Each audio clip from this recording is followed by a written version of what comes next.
Years ago, our son Kyle made the heartbreaking decision to cut off all contact with me and my husband.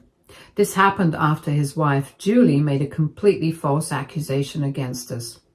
The situation blindsided us, and to this day, it remains one of the most painful experiences of our lives. We never imagined that something like this could happen, especially not with our only son, the boy we raised with so much love and care.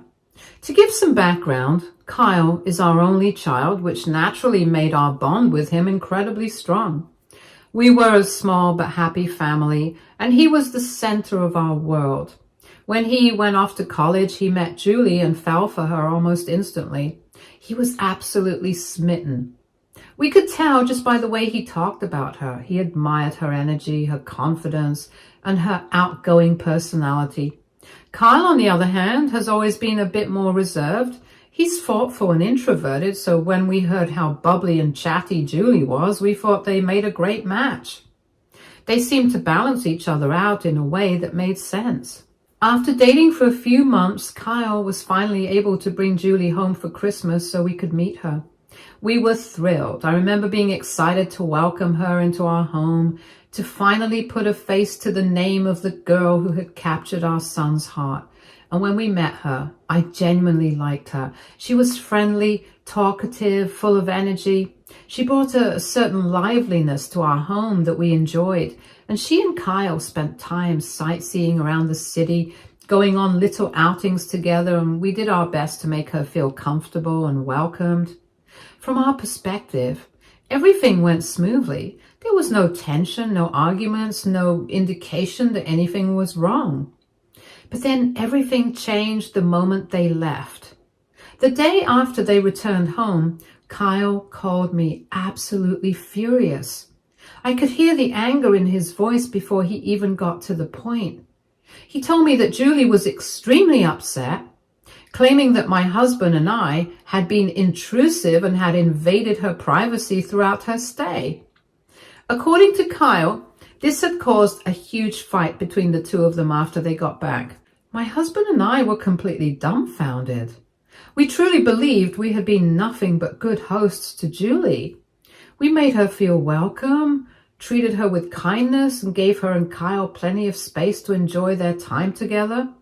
So when Kyle accused us of invading Julie's privacy, we were genuinely confused. We didn't recall doing anything inappropriate or intrusive. So we calmly asked him to explain exactly what had made her uncomfortable. We figured that if we had unknowingly done something wrong, we could at least acknowledge it and be mindful of it in the future. That's when Kyle dropped a bombshell on us. He told us that Julie was upset because we didn't let her sunbathe completely naked by our pool. I almost dropped the phone when I heard that. I had to ask him to repeat himself because I thought I had misheard, but no, that was exactly what he said. Julie felt that we had crossed a line by telling her she needed to wear something while sunbathing. Just to give a bit of context, our backyard has a large swimming pool, and naturally, Kyle and Julie spent a lot of time there during their stay. We didn't mind at all. In fact, we were happy they were having fun, enjoying the space. But not even a day after meeting Julie for the first time, we walked outside to find her lying by the pool completely nude. No bikini, no towel, nothing. Now, let me be clear, I have no issue with what people choose to do in the privacy of their own homes. If she were at a private resort or somewhere secluded, I wouldn't bat an eye. But this is our home, a home where my husband and I live, a home that, mind you, is surrounded by other houses.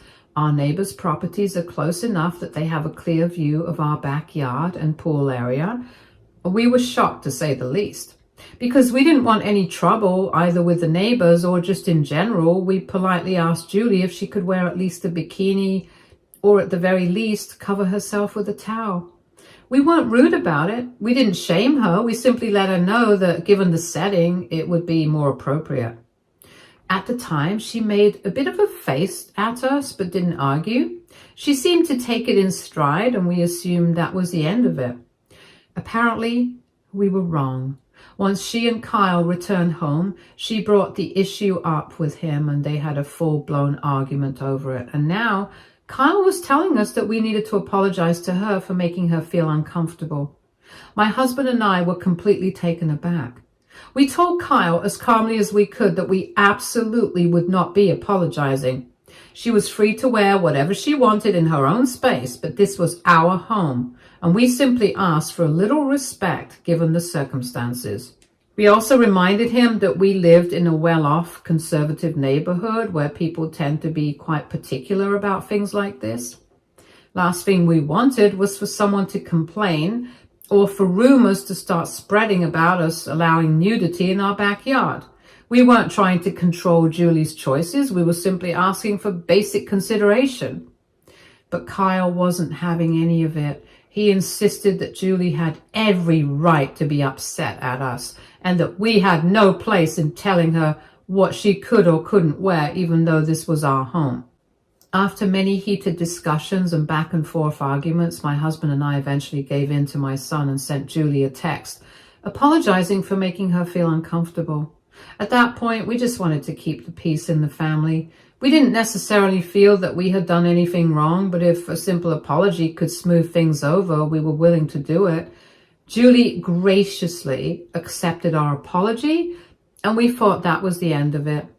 The following year, Julie and Kyle came to visit us for Christmas, and yet again, another issue arose. This time, it was about the food I had prepared. Apparently, Julie had suddenly decided to turn vegan. This was perfectly fine with us. We have no problem with anyone's dietary choices. But Julie apparently wanted all of us to have a vegan Christmas. Kyle, wanting to support her, had already agreed to it, but my husband and I weren't interested in agreeing with her. It was Christmas dinner, and we had prepared our traditional meals just as we always had. We still made sure there were plenty of side dishes that didn't contain meat, so she wouldn't go hungry. We assumed that would be a fair compromise. But apparently, Julie didn't see it that way. Right in the middle of dinner, in front of all our guests, Julie suddenly went off on a full-blown rant about how we were all animal murderers and how she couldn't believe that we didn't give in to her demand to become vegan. It was completely unprompted and came out of nowhere. Then she tried to grab the food off the table and throw it away. Me and my husband were obviously upset at this point, as she was unnecessarily making such a scene at our home yet again. At that point, Kyle had to physically take her out of the house to calm her down. It was embarrassing and frustrating. We understood that she had strong feelings about her beliefs, but forcing them on others, especially in someone else's home, was not okay. Later that night, Kyle apologized to us on her behalf, but Julie herself never did. Not a single word, no acknowledgement of how inappropriate her behavior was, no attempt to make amends, nothing. After those two incidents, my husband and I had had enough. We decided we would no longer invite Julie over for Christmas. We didn't ban her from the house entirely, but we made it clear that we wanted to avoid any more of her drama during the holidays. Kyle, however, took great offense to this decision, and he saw it as an attack on Julie rather than a boundary we were setting for our own peace of mind. He tried to change our minds, but my husband and I put our foot down. Next year, my son had no choice but to spend Christmas away from us. He and Julie celebrated with her family, and later he called us and complained about how terrible the experience was. He said that her parents fought the entire time, and that the holiday didn't even feel like Christmas to him. The year Kyle and Julie announced their engagement, my husband and I had mixed feelings about the news. On one hand, we were happy for our son. He was in love, and we wanted to support him. On the other hand, given everything that had happened in the past, we couldn't help but feel uneasy about how things would unfold. But because we love our son, we put our concerns aside and did our best to be supportive. Then came the wedding planning. Since Julie's family wasn't financially well off, they didn't contribute anything to the wedding expenses. Julie and Kyle asked us to pay for the entire thing. Now, weddings aren't cheap, but we didn't want our son to start his married life burdened with debt, so despite our reservations, we agreed to cover the costs. We told ourselves that this was for Kyle, not Julie. We were doing it because we loved him. Looking back, I wish we had put more conditions in place because what followed was an absolute nightmare. Julie became a complete bridezilla. It started with her guest list demands. She told Kyle that he wasn't allowed to invite more than 35 guests, even though she wasn't spying for the costs. Our family is big and very close-knit, so naturally we had hoped to invite many of our relatives to celebrate our only son's wedding. Since we were the ones paying for everything, we thought we would have at least some say in the matter. But Julie didn't want that. She insisted that she wanted a small and intimate ceremony, which in reality just meant that she didn't want too many people from our side there. For the sake of keeping the peace, we went along with it. Then came another ridiculous demand. Julie didn't want my husband and me to sit in the front row at our own son's wedding. Normally, the parents of the bride and groom are seated in the front. That's just how it is. But Julie wanted her own family to take up the entire front row, while we, the parents of the groom, were pushed somewhere in the middle. I refused to back down on this, and I told her point blank this was absolutely not going to happen. We were already compromising on so much. Our guest list, our role in the wedding planning, and we were the ones paying for everything. Now she wanted to treat us like we were just random guests, like we were nobodies at our own son's wedding. Thankfully, this was one of the few times Kyle even sided with us. He spoke with Julie, and in the end, we were seated in the front row where we rightfully belonged. But the whole situation left a sour taste in our mouths. It was becoming clearer and clearer that no matter how much we tried to accommodate Julie, she would always find a way to push us aside. Next, Julie told me to wear a light pink dress because that was the theme of her wedding. So I went shopping and found several light pink dresses. Some of them were a bit too light and they were almost white, which I knew could be an issue, so I made sure to choose a dress that leaned more towards a true pink shade. To be courteous, I even sent Julie a photo of the dress to make sure it was okay. That turned out to be a huge mistake. Julie absolutely lost it. She said I had picked the wrong shade of pink and accused me of trying to sabotage her wedding theme and not let her live up to what she had imagined her wedding to be like. Sabotage? Over a dress? It was ridiculous. I was just following her request, and yet somehow I was still in the wrong. At that point, I simply told her, if you want me to wear a specific dress, just pick it out and send me the link and I'll buy it. That way, she couldn't accuse me of choosing the wrong thing, and that's exactly what happened. I bought the dress she picked and she was happy. Through all of this, my husband and I kept our heads down and complied with every single one of Julie's demands. We didn't complain, we didn't argue, we didn't push back. We just wanted to see our son be happy. We knew that if we stood up for ourselves too much, it would only create more problems.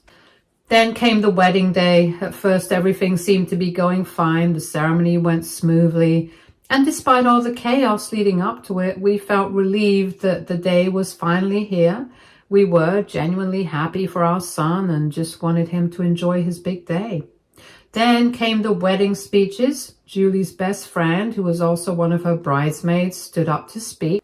At first, it sounded like a typical speech about love and happiness between the just married couple, but then out of nowhere, the bridesmaid said how happy she was that Julie and Kyle had gotten married despite my son's family's disapproval. My husband and I looked at each other completely taken aback. Disapproval? What was she talking about? We had never once disapproved of their marriage. In fact, we had gone out of our way to support Kyle and Julie even when she made things difficult for us. We were paying for the wedding, for goodness sake. How could anyone possibly think we disapproved? The bridesmaid then went on to talk about how Julie had fought against all odds to get accepted into our family and that she finally got to marry the love of her life. At that point, I couldn't believe what I was hearing. It was like Julie had painted us as some sort of villains who had tried to keep them apart, when in reality, we had done everything to support them. I sat there stunned, trying to process how Julie had managed to twist the narrative. I also felt embarrassed, frustrated, and most of all, hurt. After everything we had done for them, this was how she was treating us? It was becoming clearer than ever that no matter what we did, Julie would always find a way to make us the bad guys. After the speeches were over and the wedding festivities started winding down, my husband and I decided to politely talk to Julie about what her best friend had said. We didn't go in angry or accusatory, we just wanted to clarify things. I asked her, "Do you really feel like we don't approve of you? Because from our perspective, we have done everything we could to support her." Not only had we welcomed her into our home when she and Kyle first started dating, but we had also paid for their entire wedding and went along with all her demands, no matter how unreasonable some of them were. Julie, however, didn't see things the way we did. Instead of acknowledging how much we had done for her and Kyle, she snarkily told us that despite everything, she still felt alienated from us and that she could never really connect with our family. According to her, we could have done better as in-laws when it came to welcoming her into the family. She felt that we hadn't gone far enough to make her feel included. This was baffling to me because from the moment we met her, we had tried our best to be nothing but kind and accommodating. We had apologized when we didn't need to, compromised when we shouldn't have had to, and funded a wedding that was full of restrictions against us, and yet somehow she still had complaints. And then Julie actually had the audacity to say that paying for their entire wedding was not enough. She said that if we truly wanted to show our support, we should have also volunteered to pay for their honeymoon and to buy them all the expensive gifts on their registry. It was at that moment I realized there was no winning with her. No matter how much effort we put in, it would never be enough for her. After that, my husband and I decided we would just stop trying so hard. We would always love and support our son, but we weren't going to keep chasing approval from someone who clearly did not want to be satisfied with us. And then, after the wedding, things started to change. Kyle had always been good about keeping in touch before he got married. He would call us at least once every 3 days, sometimes just to chat, other times to share something about his day. But after the wedding, the calls became less and less frequent. At first, we figured it was normal. He was newly married and settling into life with Julie. We assumed he was just busy. My husband and I missed him, but we didn't want to be those parents who constantly called and interrupted his new life. We told ourselves he would call when he had time. We didn't want to make him feel guilty for living his life, so we waited. However, a month later, my son reached out to inform us that the reason he had been avoiding us so much was because he had been seriously considering cutting us off. My husband and I were absolutely stunned. Cut us off? We couldn't understand what we had done this time. Hadn't we already been through enough? We had supported him, paid for his wedding, tried our best to accommodate Julie despite her unreasonable behavior. So what was the issue now? Then he told us, apparently Julie had gone to him after the wedding and told him that my husband and I had ambushed her at the reception. She claimed we had confronted her aggressively, making it clear that we didn't like her and that we would do everything in our power to sabotage their marriage. On top of that, she told him that after the wedding, we had sent her a series of nasty text messages full of insults and accusations. I was shocked. We tried to calmly explain to Kyle that yes, we had spoken to Julie at the wedding, but only because her best friend had just given a speech full of lies about how we had disapproved of their marriage. We were completely blindsided by that speech, and we simply wanted to clear things up. It was not an ambush.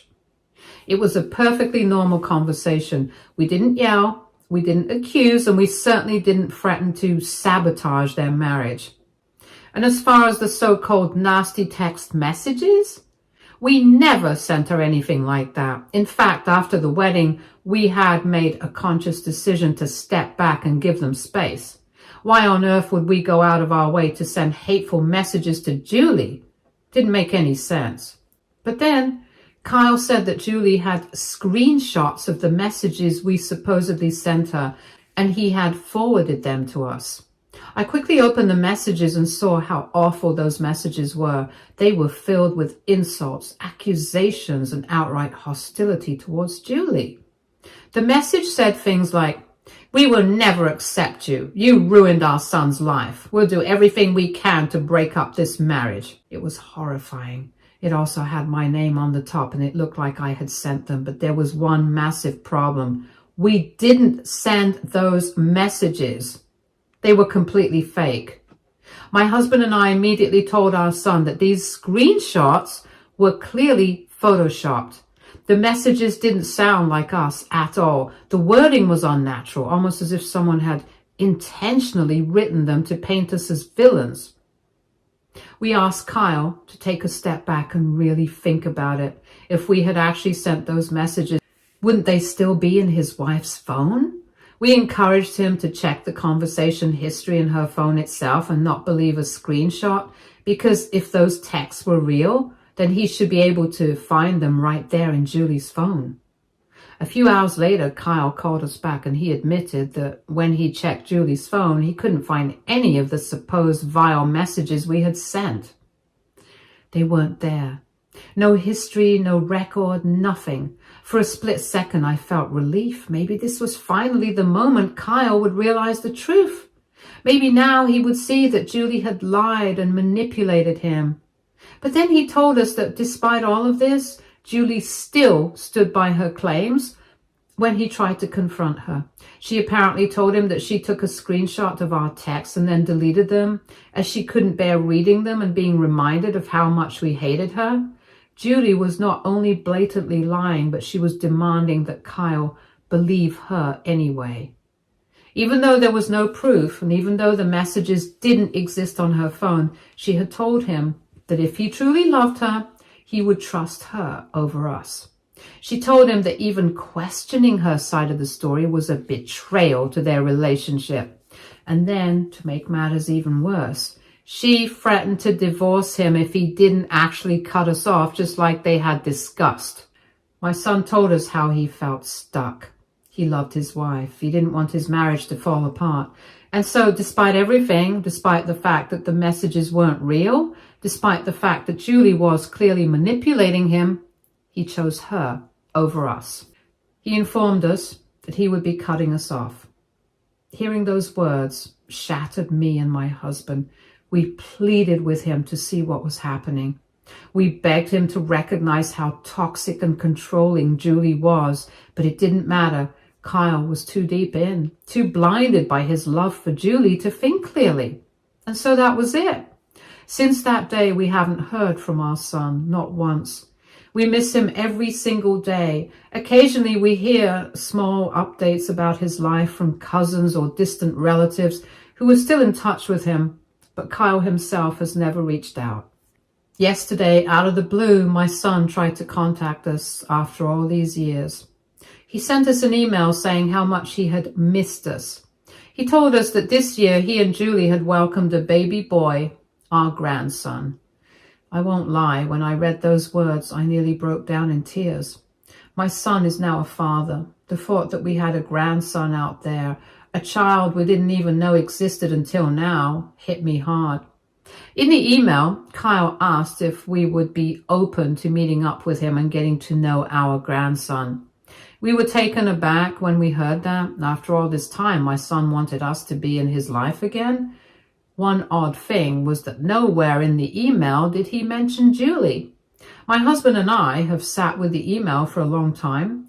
My husband believes that we should continue to stay no contact and that nothing good can come from this. He thinks that if we let Kyle back into our lives, with him comes Julie, and it will only lead to more heartbreak, more manipulation, more drama. After everything we've been through, he isn't ready to risk reopening those wounds. But me, I don't know what to do. This is my son, the little boy I raised, and now he's a father himself.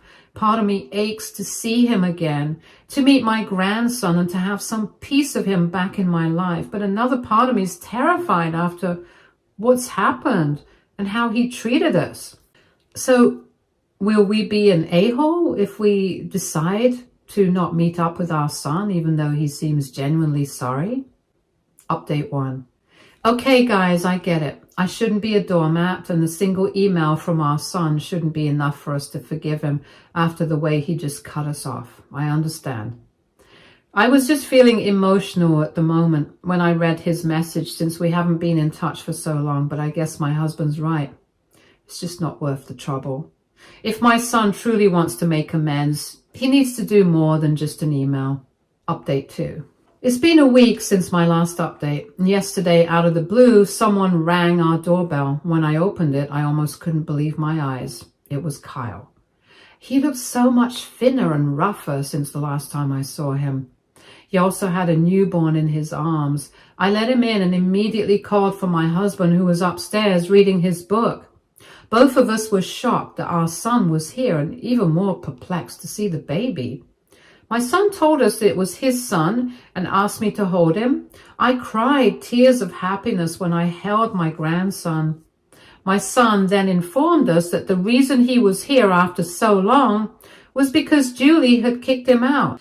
She now wants a divorce from him and has gone around the family claiming to everyone that she couldn't even hold the baby because, according to her, my son had forced himself on her, which resulted in her pregnancy. We were taken aback. This was not just some minor accusation. This was something huge, something that could destroy a person's life.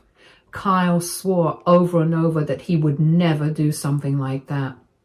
He said that everything between him and Julie had always been consensual, that he had never once pressured her into anything. He told us how Julie did get pregnant even though they still used protection, and he completely let Julie decide whether or not she wanted the pregnancy. Julie decided to keep the baby, and throughout the 9 months, my husband supported her and took her to every appointment. He built a nursery for the baby and was very excited to be a father. However, after Julie gave birth, she seemed very distant from my son and the baby. She didn't want to touch the baby or even feed him. He took on the responsibility of caring for their newborn, making sure his wife was okay while also feeding, changing, and holding their son as much as needed. But as the days passed, Julie's behavior became more alarming. She refused to hold the baby. She didn't want to feed him, didn't even want to look at him. And then 2 days ago, things took an even darker turn. Julie started saying things no mother should ever say. She told Kyle that she wished the baby had never been born, that the baby was taking too much of his attention away from her. After that, Julie started to claim how she never even wanted the baby in the first place and how my son forced her to get pregnant and to keep the baby. Kyle told us that he had tried to talk to Julie, tried to understand where all of this was coming from. After all, she had just given birth. Maybe she was suffering from postpartum depression. That would explain her sudden emotional distance, her detachment from the baby, and even her drastic change in behavior. But Julie refused to listen. She completely shut him down, standing firm on her accusations. Instead of having an open conversation, she went to her family and started spreading these false claims, painting Kyle as the villain in this situation. Thankfully, many of her family members didn't believe her side of the story. They, too, have become concerned about her sudden change in behavior, just as Kyle has been. However, Julie is refusing to drop her claim. This is what has terrified Kyle so much. After all, Julie's accusing him of sexual assault. False accusations like this could follow him forever. They could affect his job, his friendships, and his entire future. He had spent years defending her, fighting for their relationship, and even cutting off his own parents for her, only for her to turn around and do this to him. So now he decided to come to us because he needed our help, and he explained how Julie had packed her things and left for her parents' house. He was doing his best to care for his son, but without a support system, he was struggling. He told us how he had come to realize just how wrong he had been to cut us off. If Julie could accuse him of something like this, then she might have also fabricated things about us all those years ago. For the first time ever, Kyle apologized to us and almost broke down. Watching him in pain broke my heart. Me and my husband have decided to keep our resentment aside for now and show up for our son. For now, we are going to help him take care of our grandson while he tries his best to talk to Julie and calm the situation down. Update 3. It's been a while since my last update. Julie has been finally diagnosed with postpartum depression and bipolar disorder after her parents forcibly took her to the hospital for a checkup. She is now on medication. Thankfully, since starting her medication, Julie has at least stopped spreading that horrible, completely false accusation about our son forcing himself on her. They did meet up and talked a few days ago, where Julie confessed to Kyle that she hates being a mother and wants to give up our grandson for adoption. She says that she feels nothing for their child, no bond, no love, no instinct to care for him. And because of that, she wants to put their baby, our grandson, up for adoption. Of course, Kyle is completely against that, and since they can't come to an agreement, they're now moving forward with a divorce. He's prepared to become a single father and raise his son on his own. Julie doesn't even want any custody rights. She doesn't want visitation. She doesn't want updates. She doesn't want to be a mother in any capacity. She just wants to pretend like this never happened. Over the past few days, my husband and I have done everything we can to support him. We have opened up our home to him and our grandson, making sure they both feel safe and loved. Once Julie is truly out of their lives, we will gladly step in and take on an even more active role in our grandson's life. Babysitting, feeding, changing diapers, whatever Kyle needs, we'll be there. I don't mind at all. This is our grandson. And after everything Kyle has been through, after all the years we spent apart, we are not going to let him go through this alone. Stay tuned for more stories from our girl relationships.